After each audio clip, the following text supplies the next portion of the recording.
Hello, and welcome to my channel, Reading Little Blue Books Out Loud. This is a little blue book. This happens to be Little Blue Book number 1699, and it is entitled The Socialist Goal. Written by Fred Henderson. Copyright 1931. So this is the Socialist Goals of 1931. This is part 3. We left off at the end of one chapter, and we're about to start, I think, the final chapter, or close to the final chapter, and it is entitled The Way Out. Here we go. From all this, you will now understand why I began by warning you that the socialist goal is not to be defined in mere dreams of a visionary future unrelated to the existing facts of life. It is a thing discernible here and now in the thick of this conflict. It is the searchlight of human reason thrown upon the conflict, making clear which of these irreconcilable purposes now warring with one another in our social order to the distraction of human affairs is the purpose that must prevail. Which of them has the vital promise and potency of the future in it, which makes for the wider and more desirable human life in the world, and which is only the obstruction? And what the final dominance of the saner purpose in the social order must mean by way of a new social structure capable of accommodating it. It is an interpretation of history and human experience, an understanding of the movement of civilization through these confusions to a new adjustment of life. The one certain thing about our own present confusions is that they cannot continue without wrecking civilization. No social order can go on indefinitely with the two essential factors in its economic life, production and distribution, pulling in opposite directions.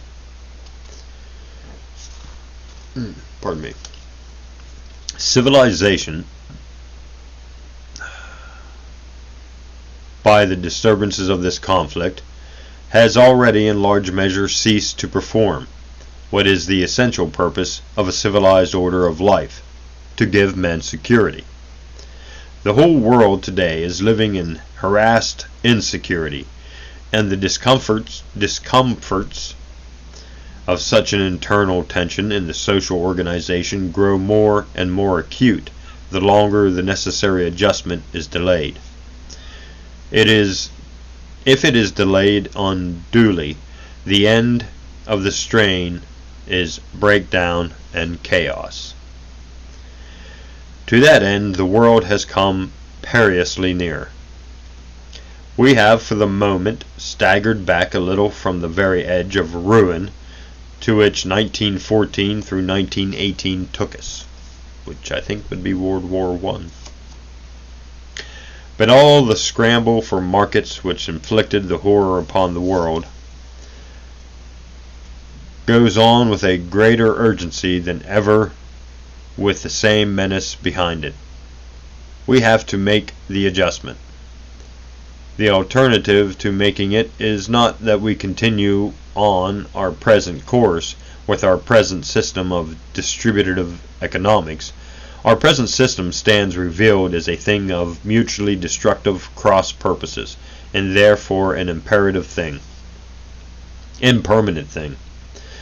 The alternative to adjustment is chaos, and not a prospective chaos, but the chaos into which our economic life is visibly disrupting here and now. What remains for us, therefore, in this brief attempt to make the socialist goal clear to understand, is to define what, on the showing and in the implications of the facts, the character of the adjustment must be. As for its essential purpose, I think I need not give time or space to much discussion of that.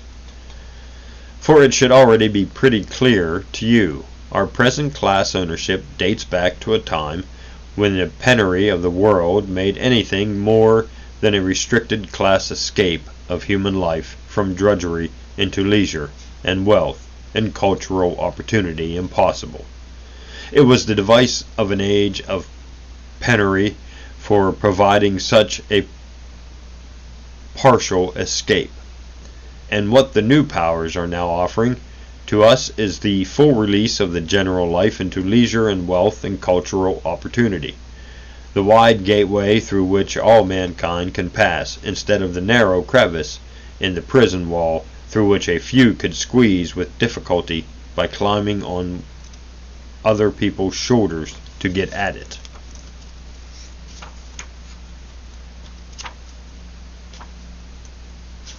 Turn page. Let's see. Yep. The function of a distributive system is to ensure, with the least possible difficulty, the obstruction, the passing of produced wealth into the satisfaction of human needs up to the measure of our producing powers. In any maladjustment between our producing capacity and our distributive arrangements, such a maladjustment as present, what we can readily produce from being available for the full satisfaction of life. The error to be corrected is in the distributive arrangements. In these circumstances, there can be no shadow of doubt whatsoever. If there is any sanity in human affairs at all, or what must be the outcome of our present conflicts, in a world in which the means of abundance for all are available, and that is our world here and now, the new world into which mankind has entered for the first time in our known history, the purpose to which the compelling forces of civilization will and must shape the future of human society, is the distribution of that abundance into the general life. It is in the nature of things that whatever obstructs that development has got to go. The obstruction may create vast human misery while it continues, but the end is not in doubt. A new age of possible plenty will become an age of available and realized plenty, and our business in this period of confusion is to shorten the misery by putting all our energies into removing the obstruction. That is the socialist call to you. Next chapter. The cooperative commonwealth. And if the essential purpose of the change is thus clear enough, does not the form of the new social order, which is the socialist goal, also shape itself to your mind, at any rate in its main principles of social organization, as you study the facts? For always, let me again insist, it is the existing and known facts that preach our socialist gospel for us, and not our dreams unrelated to the facts. That the new social order will be the fulfillment of dreams and the heart's desires of men, looking out from the prison of their poverty to the wider possibilities of life, is true enough.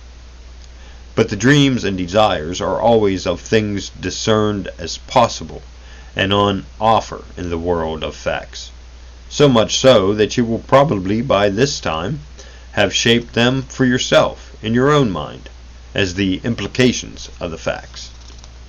It should be quite clear in the first place that since, as we have seen, the power over produced wealth is a power which follows from the ownership of the natural resources from which it is produced, and the means by which it is prepared from natural resources,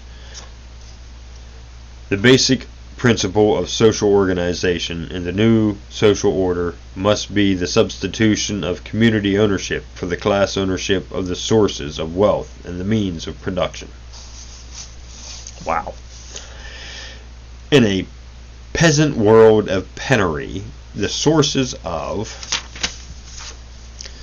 Wealth might have been distributed into small individual ownerships, but that is not possible as an alternative to class ownership with our new powers of production. The age of drudgery was an age of individual effort in production. The new age of plenty is an age in which the vast cooperative effort of whole communities of people is necessary to give effect to the new powers. The unit of production has become a vast coordinated enterprise in which no man's individual product can be detangled from that of his fellows in the final output.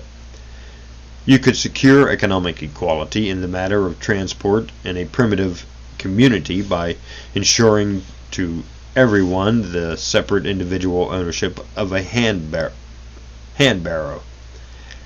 But individually owned separate railroad systems for everyone is not a practical proposition. The new powers, in their very nature, can only be handled for production and service on the community scale. And the broad foundation of the socialist order of things is the community ownership of the community's opportunities to produce and to live. It should also be clear that this community ownership of the resources for production involves a revolutionary change in the purposes of production. Under our present system of class ownership, the mass of human beings stand disinherited from their opportunities to live, and can only produce for their own sustenance by rendering their labor as service to the owner of the means of production. And the sole purpose of production under such conditions is to secure as tribute to the owner the surplus they can produce beyond their own sustenance. In other words, it is production planned and carried on for profit. So far from being carried on for the supply of the human needs of the world, the natural purpose of the production in a sane human economy. It regards volume of production which has to be devoted to maintaining the working life of the world as the great burden on industry, and takes it into account in the finance of ownership economies as the cost of production, as expenditure always to be kept down to the smallest possible proportion to output in order that the surplus available for profit may be the largest possible proportion. Okay. A lot of words. All this enslavement of human life to the demands of an owning class for tribute from the working class of the world disappears with the disappearance of class ownership of the community's opportunities to produce. The new social order will produce for use and for the full satisfaction of the needs of the general life. And the socialist goal in this matter is a socially controlled production, planned for use and consumption, responsive to the full needs of human life up to the capacity of our new producing powers, a capacity now almost unlimited in its abundance. Can you not, in your mind's eye, see the plenty which the new powers and the new knowledge gives us flowing in such a new social order in all its lavish abundance into the lives and homes of the whole people, as it might be flowing now, but for the inertia of mind of the people themselves in taking the existing class obstructions to its flow, these mere disruptive devices of a past age of scarcity, for granted as the natural law and structure of human society. The natural law of human society for its economic structure is today the law of plenty. Abundant resources here and now at our command. Given community ownership of the means and powers of its production and a socially planned exercise of those powers, and nothing can prevent its flow. Tremendous practical results in human life hang today upon a right understanding in the general mind of the people of the general direction of change as direct from its detail.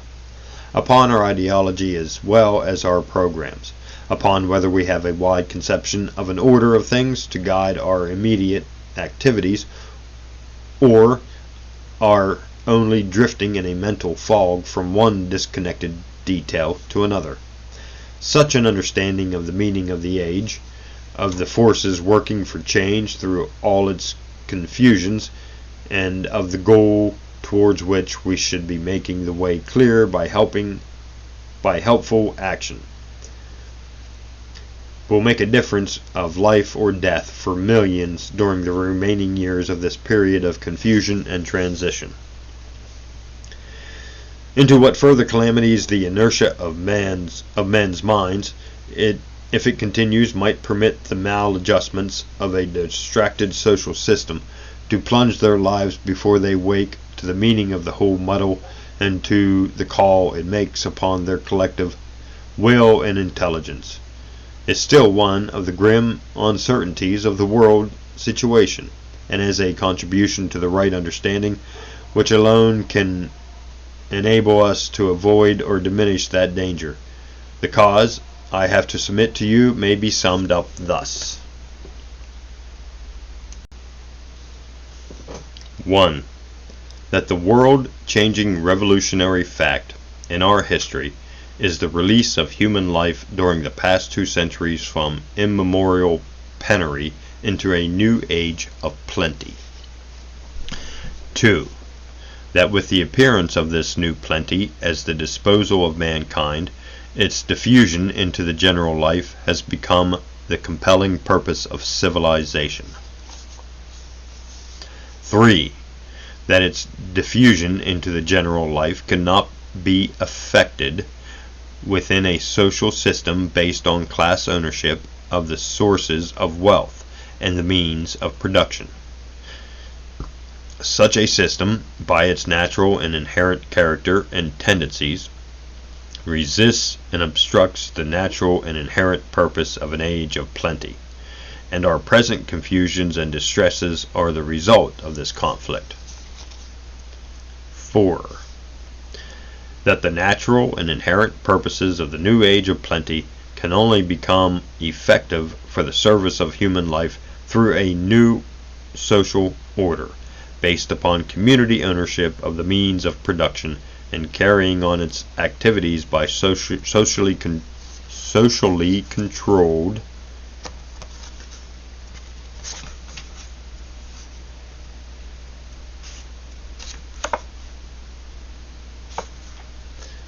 production planned for use and the full satisfaction of human needs, and that new social order is the goal of socialism, the cooperative commonwealth.